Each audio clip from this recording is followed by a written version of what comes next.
I'm Howard Hale with the Horseman's Corner, bringing you useful information from people involved with the world of horses. I'll be back with today's guest right after this.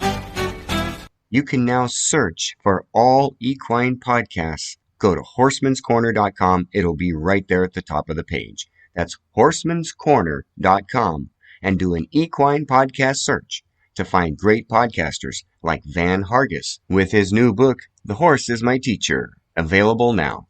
On today's Horseman's Corner, we have Van Hargis, Texas clinician and horseman, talking about Lynn Palm's brilliant suggestion on how to ride your horse. Let's listen in. Ride your horse like a giant tube of toothpaste. In other words, use your legs on your horse like a giant tube of toothpaste. And what does that mean exactly? Well, what that means is that if you squeeze your toothpaste tube, for example, from the back of the tube toward the front, where does the toothpaste flow?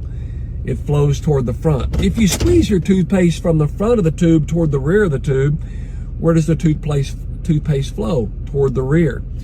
And I could not agree with that more, but what we need to realize is as we're riding, we've got to hold our body into what I call a neutral position. In other words, think about your posture, think about your leg position.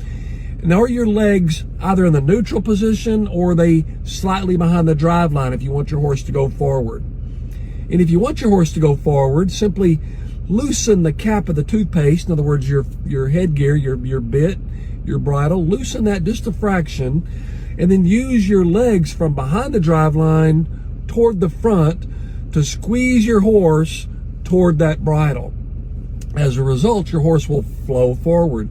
For more tips and a continuation of this thought, visit horsemanscorner.com. Thanks again for listening, and may God bless. I'm Brian Hale.